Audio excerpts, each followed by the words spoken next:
expone precisamente la concejala y que vamos a ir desmenuzando poco a poco. La primera parte, entre comillas, dice: respetuosamente me permito proponer la contratación de una auditoría forense al proyecto Hidroituango que incluya la etapa precontractual, contractual y de ejecución de todos los contratos de diseño, asesoría, interventoría, construcción y muy especialmente el contrato con el consorcio CCC Ituango. De ese tema vamos a hablar entonces durante nuestro espacio el día de hoy. Y ya tenemos a la concejala María Paulina Aguinaga. Concejala, buenos días, ¿cómo va todo?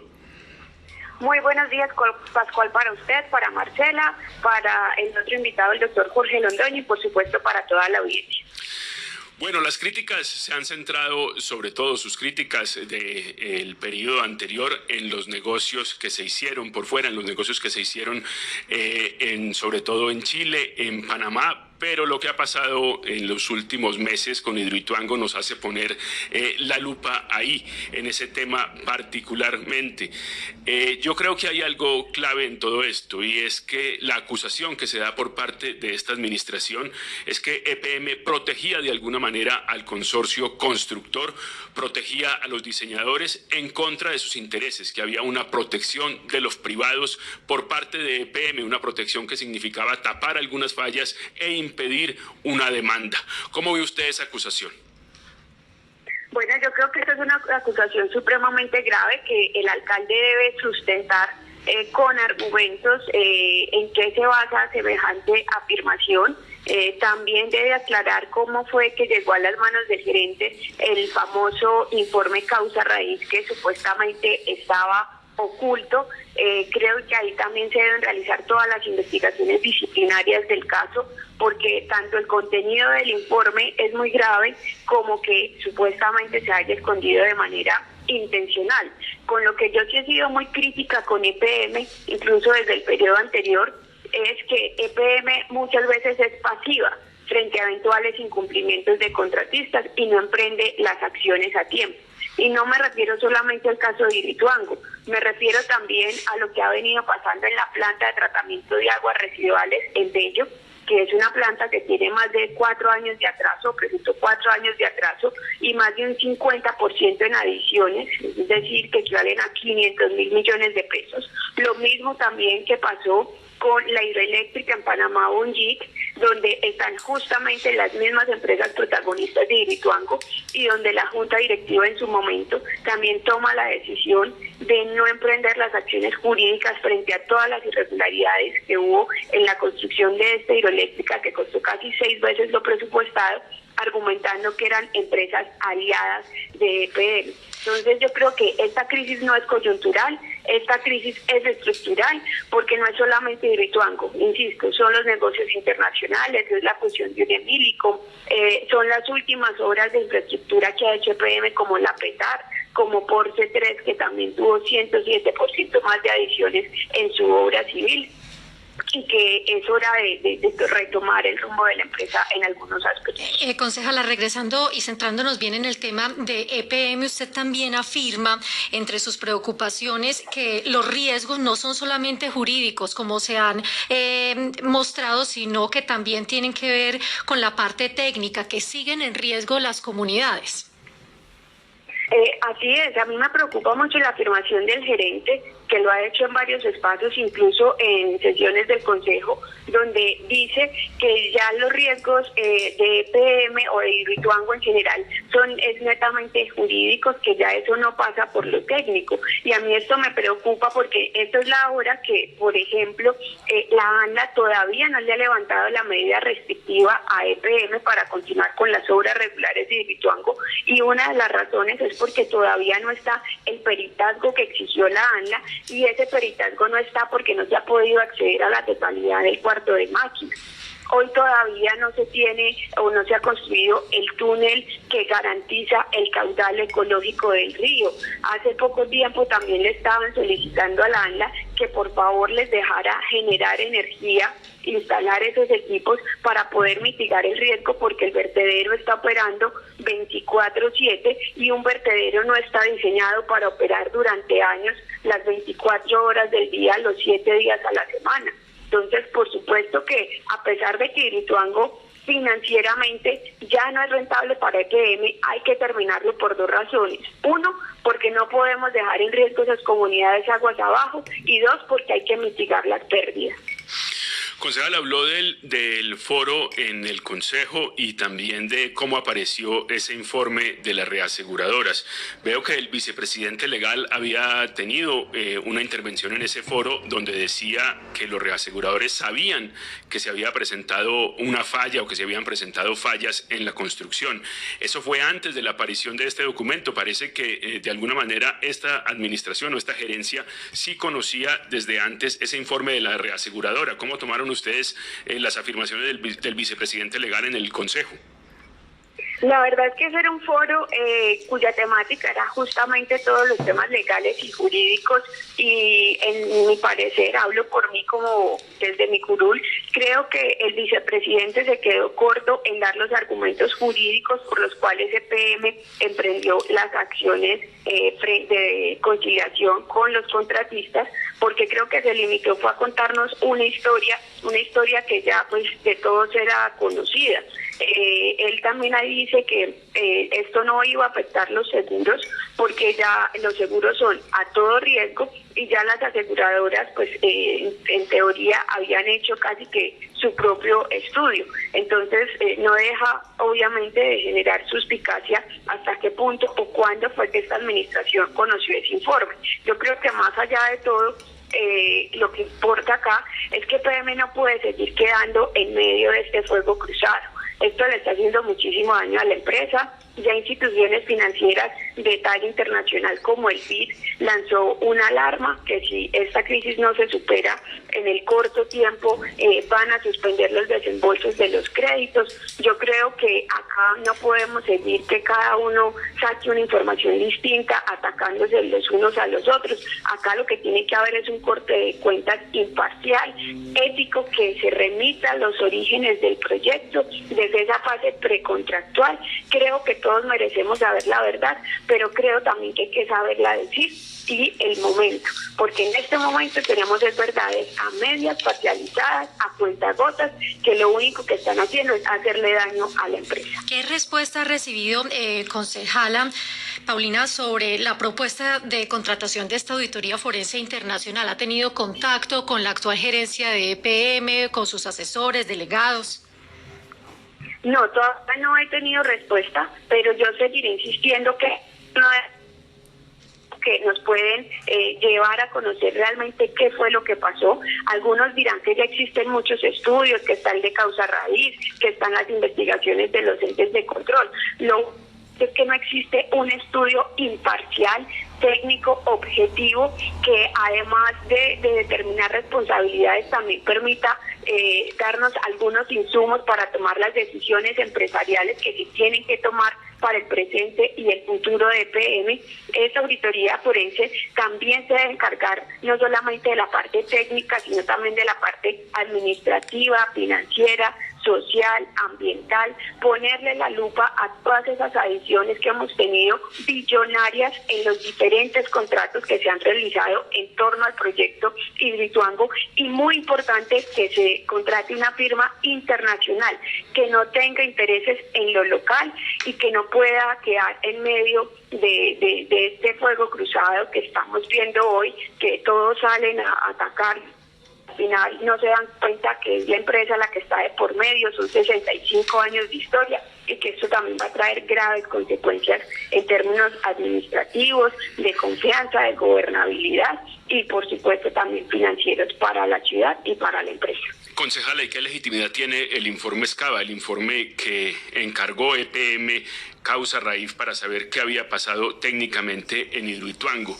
Ese informe da también algunas luces, ese informe no hace que sea innecesario el informe forense del que usted habla, por lo menos en los temas de diseño y de construcción. ¿Cómo ven ustedes ese informe Escava que EPM muestra cada tanto y la administración anterior muestra como su, digamos, su carta de revelar qué pasó en el proyecto? Bueno, la verdad es que yo siempre fui muy crítica de ese informe por una razón muy sencilla, porque es que el informe únicamente se remite a saber por qué falló ese tercer túnel. Y por eso insisto, acá nos tenemos que ir muchísimo más atrás. No es por qué falló ese tercer túnel, es por qué se tuvo que construir ese tercer túnel, un túnel que ni siquiera tenía licencia, que adicionalmente, si los dos túneles iniciales hubieran quedado bien construidos, pues entonces no hubiéramos tenido necesidad de tener ese tercer túnel. Entonces, creo que ese informe causa raíz se queda corto, muy importante, de unos insumos, pero también recordemos que es simplemente una verificación documental, porque nunca se pudo acceder físicamente al sitio donde falló ese tercer túnel.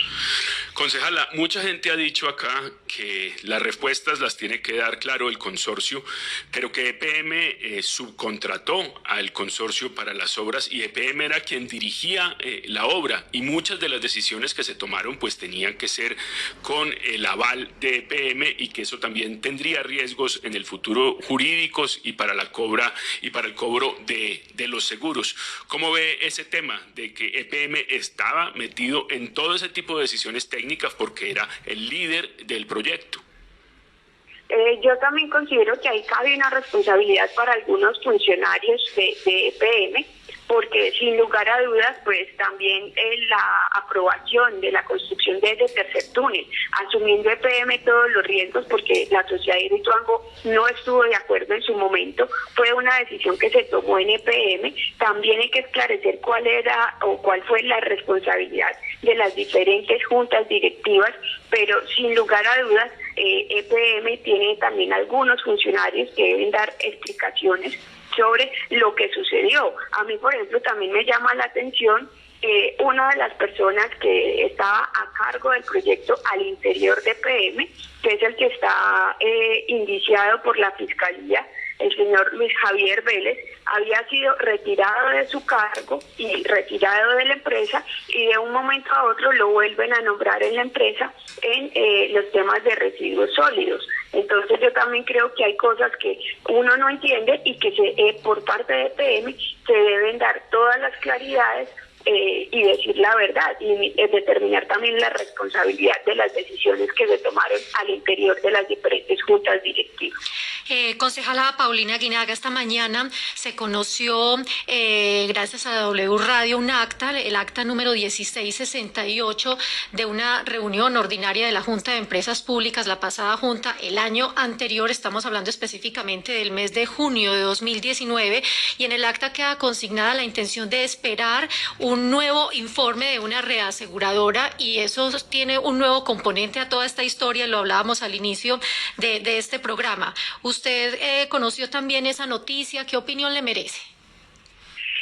Sí, claro, yo también conocí esta noticia y eso también prueba entonces que la Junta por lo menos tenía en el radar que iba a salir ese informe y que estaban atentos y pendientes a cuáles eran los resultados. Siendo el tema de los seguros un tema tan importante en el que EPM tenía cálculos para recibir mínimo 2.5 billones de pesos, yo no creo sinceramente que este tema hubiera pasado inadvertido por la Junta Directiva. Y además también tuve la oportunidad de conocer una entrevista que dio el exgerente Jorge Londoño, creo que fue el día de ayer, a la W Radio, donde decía que él conocía de algunas de las inquietudes planteadas en ese informe por parte de los ajustadores, pero que no conocía el informe como tal. También valdría la pena entonces preguntarse si estas afirmaciones o estas inquietudes que él conoció previamente también quedaron consignadas en los informes con la Comisión de Empalme, porque recordemos que este es uno de los temas más álgidos y más importantes que ha tenido la empresa en los últimos años. Entonces también valdría la pena mirar hasta qué punto estos temas también fueron incluidos durante los informes con la Comisión de Empalme. ¿A usted le parece lógico que ese informe lo conociera EPM, que el informe que hace para consumo propio la reaseguradora, en la que EPM simplemente le facilita los documentos, el acceso al proyecto, fuera compartido después a EPM, o sería normal que la reaseguradora guardara ese informe como una especie de carta, no para una negociación, pero sí una especie de carta para traer a cuento el proceso de reclamación? Pues yo creo que EPM estaba en todo su derecho y además pues debía estar por lo menos interesada en conocer cuáles eran los hallazgos de ese informe, porque esto también podría afectar en últimas la cobertura de los seguros y las proyecciones financieras de lo que ellos esperaban recibir. Yo no creo pues que EPM simplemente diga hagan ustedes su informe y a mí no me importa, porque obviamente esto tiene sus implicaciones a la hora del dinero que esperaba recibir EPM por parte de las aseguradoras. A mí no me parece lógico que simplemente dijeran que se desentendían del tema porque era un informe aislado. Máxime si se había tratado ya en una reunión de junta directiva y estaban a la expectativa del mismo. Pero Mapfre tendría la obligación de mostrarle ese informe a EPM. Eso sí no lo puedo afirmar yo si tendría o no la obligación, pero por lo menos EPM sí tendría la obligación de estar interesada y de solicitarlo así fuera para que después se lo negaran dicho informe, porque ahí hay unas implicaciones en términos de la cobertura de los seguros y de las responsabilidades. Concejala, respecto a lo que pasó en la administración anterior, y ya hemos dicho que usted ha sido bastante crítica, se habló en la administración anterior de la posibilidad de demanda al consorcio constructor. ¿Ese fue un tema del que se habló en el Consejo o ese fue un tema del que no se pensaba o acerca del que no se trataba en ese momento? ¿Es un tema simplemente que salió a flote con el cambio de gerencia o es un tema que era clave también después de lo que pasó después de la contingencia de abril del 18? Bueno, yo realicé múltiples derechos de petición durante el periodo anterior, cité también a múltiples debates y una de las cosas que siempre pregunté era qué acciones legales había emprendido EPM frente a eventuales incumplimientos de contratistas. Y la respuesta siempre era que no había emprendido ninguna acción. Y con esto no me refiero solamente a los contratistas que están en este proceso de conciliación. También me refería, por ejemplo, a otros incumplimientos por parte del consorcio que hizo la vía Puerto Valdivia Presa, que la ANLA le suspendió la licencia de construcción durante 6 meses por estar haciendo un mal uso o una mala disposición de los escombros, cuando en el contrato se le estaba pagando obviamente por la correcta disposición de los escombros. Esto también le acarreó a EPM una multa millonaria por parte de la ANLA y por lo menos esta es la hora que no se han emprendido las acciones judiciales. Yo lo pregunté por escrito en varias oportunidades y en los debates si EPM había ya emprendido acciones frente a incumplimientos de los diferentes contratistas en el proyecto de Hidroituango y la respuesta siempre era que no lo había hecho. Concejala, y ante la Junta actual, ¿se sienten con tranquilidad en la forma en que se está manejando esta situación? ¿Han tenido respuesta alguna? Bueno, la verdad es que esta Junta lleva muy poco. Yo he insistido que esta Junta también debería hacer un corte de cuentas, decirle a la ciudadanía qué es lo que recibe. Insisto que esto no puede seguir siendo con información parcializada, a cuentagotas, porque esto le sigue haciendo mucho daño a la empresa. Esperemos entonces, la Junta solo se ha reunido creo que una vez. Esperemos entonces cómo se van a enfrentar las principales decisiones que se vienen para la empresa, porque creo que hoy la empresa enfrenta retos supremamente complejos que no son solamente Hidroituango, es también entrar a operar Electricaribe con unos indicadores totalmente desafortunados e incoherentes desde el punto de vista financiero, y creo que eso también es otro de los temas que debe tener esta Junta en este momento, porque recordemos que supuestamente se asumiría la operación el 30 de este mes. Se ha hablado también del gobierno corporativo y de cómo se afectó el gobierno corporativo después de la renuncia en bloque de los 8 miembros de la Junta. ¿Cómo ve usted esa decisión que se tomó y esa afectación de la que se ha hablado tanto? Bueno, yo creo que indiscutiblemente pues pasar por encima de la Junta Directiva en algunos temas pues no está bien visto. Las formas también son importantes y en ese sentido creo que esta administración se equivocó, pero también creo que esos miembros de Junta digamos que renunciaron al calor del momento y que debieron haber esperado también un poco. No sin desconocer que también había algunos, no todos, que podrían tener conflictos de intereses y que también le deben algunas explicaciones a la ciudadanía frente a las decisiones que se han venido tomando los últimos años en la empresa.